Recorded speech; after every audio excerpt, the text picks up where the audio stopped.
Then I looked, and behold, a door standing open in heaven. Revelation 4:1. What if the veil were torn? What if the curtain between heaven and earth, the visible and the invisible, were not merely parted, but ripped open with such force that it shattered reality itself?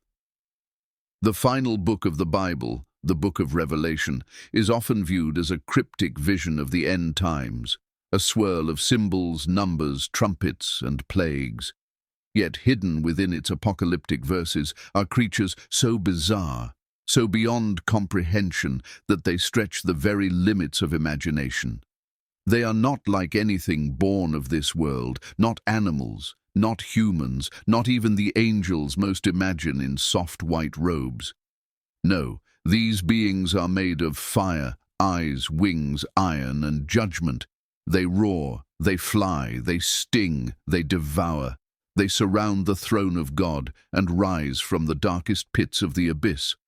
Are they only symbols, allegories for divine mysteries, fallen empires, or invisible powers? Or are they real, waiting in dimensions we dare not touch?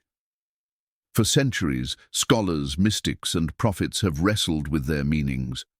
But one thing is clear: these beings were not written to comfort. They were revealed to warn, to awe, and to remind mankind that what lies beyond the veil is nothing like what we imagine. This is no fantasy.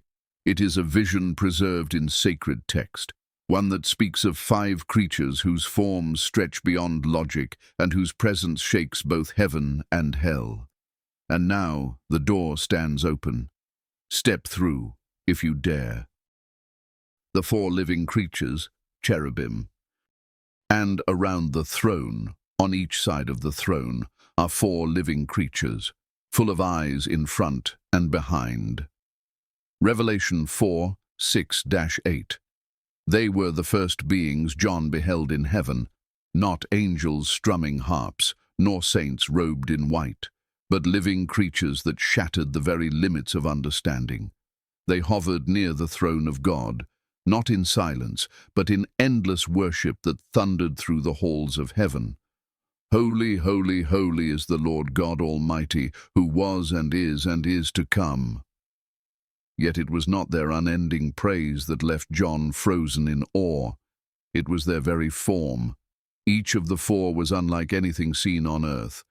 Each bore 6 wings and was covered in eyes, not just on their faces, but across their entire being. Eyes that never closed, never blinked, never ceased their eternal watching. They were living awareness, watching all creation at once, past, present, and future. And their faces. The first had the face of a lion, raw power, wild majesty. The second bore the face of a calf, strength, endurance, sacrifice. The third had the face of a man, intelligence, soul, dominion. The fourth was as an eagle in flight, swiftness, spirit, sovereignty. They are often called cherubim, though they bear no resemblance to the soft, winged infants of Renaissance imagination. These are the throne-bearers, the core of the celestial hierarchy, beings who exist not merely to serve, but to uphold the glory of God with their very presence. Ancient prophets saw them too. Ezekiel saw them as wheels alive with fire, able to move in every direction without turning, with lightning crackling from within their cores. Isaiah saw them and trembled, for in their presence even the foundations of heaven shook. But what, in truth, are they? Some believe they are manifestations of divine order, reflections of God's attributes made visible. Others suggest they are guardians, stationed eternally at the heart of reality, ensuring the cosmos remains balanced and just. And still, some whisper that these beings are not mere symbols, but alive, aware, and waiting. Eleora once read an inscription from an apocryphal scroll that chilled her. The eyes of the living ones see not only what is, but what will be. And when they weep, the stars fall. In the hushed corners of the cosmos, beneath the eternal throne, they remain, eyes unblinking, wings poised, voices forever raised, and if you could see them, truly see them, you might never sleep again. The locusts from the abyss. And the fifth angel blew his trumpet, and I saw a star fallen from heaven to earth. Then from the smoke came locusts on the earth, and they were given power like the power of scorpions. Revelation 9:1-3. When the fifth trumpet sounds, the sky darkens, not from nightfall, but from the rising smoke of the abyss. A gate is opened, a pit long sealed by heaven itself. What rises from it is not mere destruction, but nightmares given wings. From that smoke they come. Locusts, but not like any swarm the earth has known. They are no insects, but abominations, hybrid terrors born of the deep. John describes them with trembling clarity, faces like humans, suggesting intelligence, perhaps even malice. Hair like that of women, wild and unbound, a cruel parody of beauty. Teeth like lions, built to rend and devour. Breastplates of iron, impervious to mortal weapons.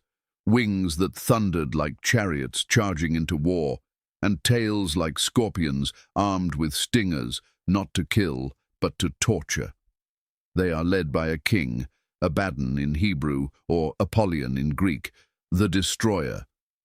Unlike earthly locusts that devour grass, these are commanded not to harm the earth's vegetation, only humans. Yet they do not kill. They sting with pain so severe that people beg for death, but death flees from them. For 5 months the world is handed over to their torment, a divine judgment, not of annihilation, but of suffering. Eliora once read a fragment of parchment unearthed deep beneath the sands of Qumran. It spoke of iron-winged things with laughter like the breaking of bones, unleashed not by chance, but by command. Some scholars see them as symbolic demons, metaphors for spiritual anguish, inner torment, the madness born from divine absence. But others, especially among ancient mystics, took them literally. What if the abyss is real?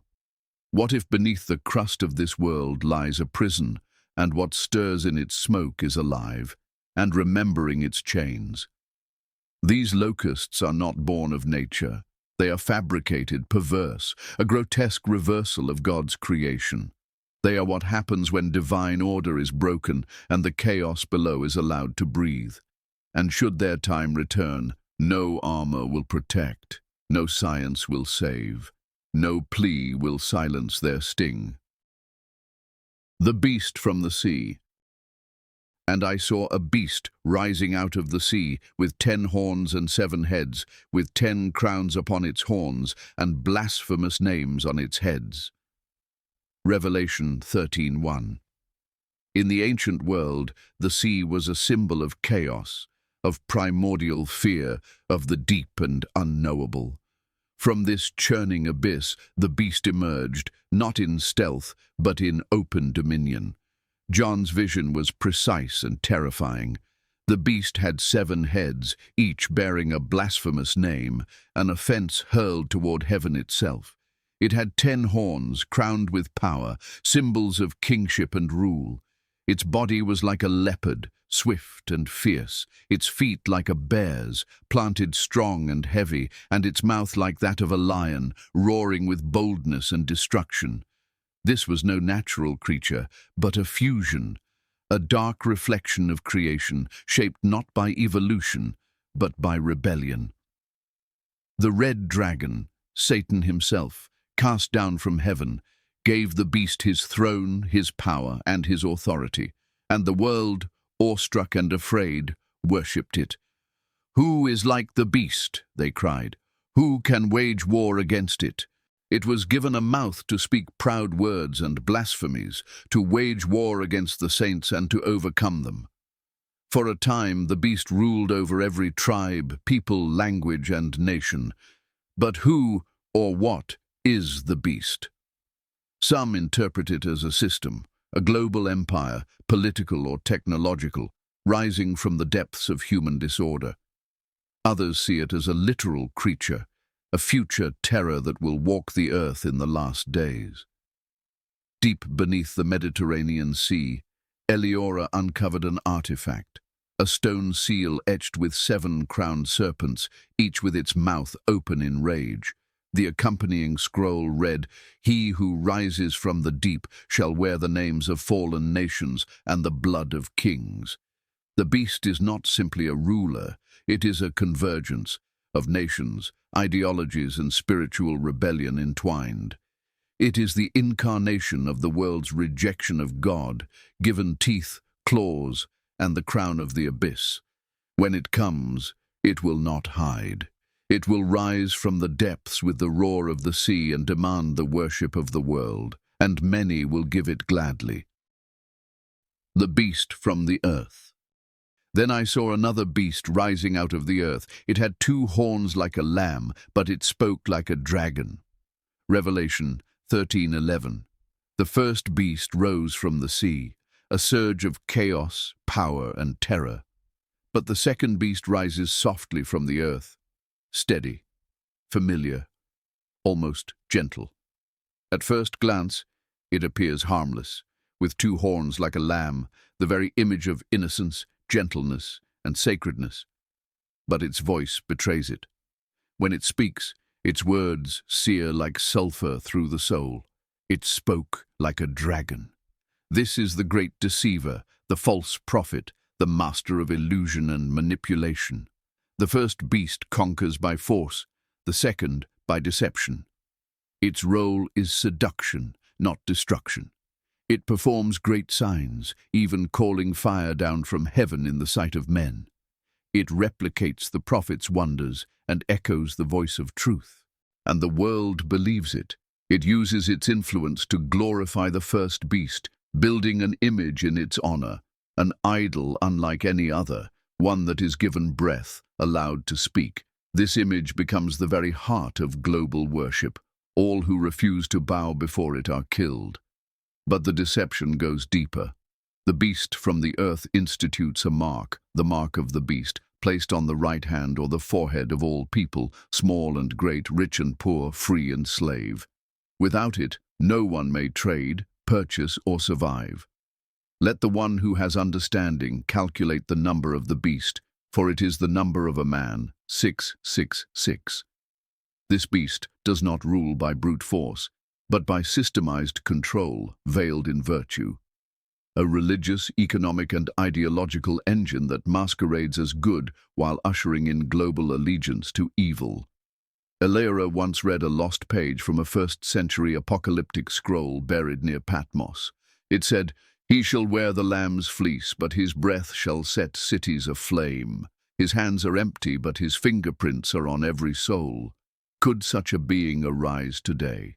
A charismatic figure, a prophet with signs, a leader who unites politics, religion, and technology, not with tyranny, but with promises, hope, progress. The beast from the earth is not merely a monster. It is a mask, the face of the final deception. And when the world applauds, the end begins. The red dragon. And behold, a great red dragon with 7 heads and 10 horns, and on his heads 7 crowns. His tail swept down 1/3 of the stars of heaven and cast them to the earth. Revelation 12:3-4. Before the beasts, before the locusts, before even the abyss opened, there was the dragon. Not a metaphor, not a fable, but a presence so ancient and dreadful that even the stars seemed to tremble and fall before him. John beheld it in the heavens, a great red dragon, vast and fearsome. Its 7 crowned heads bore the marks of counterfeit dominion. 10 horns pierced the air like weapons of rebellion. Its body blazed like molten flame, and its very form seemed to burn with ancient rage.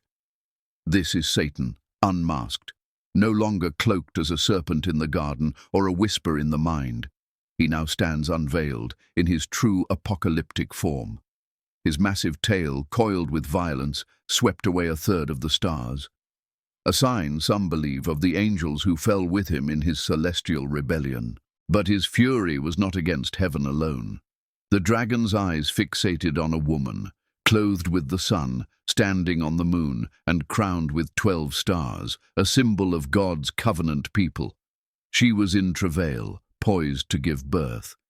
And the dragon stood before her, waiting to devour her child the moment it was born. The child, destined to rule the nations with an iron scepter, is caught up to God, saved. But the dragon is not done. Enraged, he wages war against the woman and her offspring, those who keep God's commandments and hold fast to the testimony of Jesus. This is no mere spiritual conflict. It is a cosmic war, the oldest and most ferocious struggle in all creation. Eliora once stared at a cave wall in Syria where early Christians had etched a red seven-headed serpent, surrounded by angels with drawn swords. Beneath it was a single line in Greek: "He waits in fury, for his time is short." The red dragon is more than Satan as tempter. He is Satan as accuser, devourer, destroyer. He is the final enemy, not content to corrupt, but driven to consume. And when he falls to earth, he brings all of hell with him. Conclusion: do they still wait? 5 beings, so alien, so utterly otherworldly, now stand unveiled before the threshold of our imagination. Not myths, not mere allegories, but visions seared in flame, etched into the final book of Holy Scripture by trembling hands and burning eyes. The 4 living creatures, crying holy across eternity, never ceasing. The locusts of the abyss, crawling from smoke with faces that mock mankind. The beast from the sea, rising in power, devouring the loyalty of nations. The beast from the earth, speaking peace but bringing chains. And the red dragon, ancient, fallen, furious, the shadow behind all shadows. Some say they are symbols, others warnings. But what if they are both? What if these creatures were never meant to be tamed by doctrine or reduced to metaphor? What if they are timeless intelligences, once revealed to man, now waiting for the appointed hour to move again? Eliora closed the final page of the brittle scroll, her fingers trembling, not with fear, but with understanding. Revelation was never just about the end. It was about what lies beyond our control. In a world consumed by logic, comfort and noise, we have forgotten what it means to tremble. We have forgotten that the realm beyond the veil is not quiet nor empty, but alive, and perhaps not far away. So ask yourself, when the trumpet sounds, when the stars fall like sparks from the throne, when the veil is torn once more, will these creatures return? Or have they been here all along?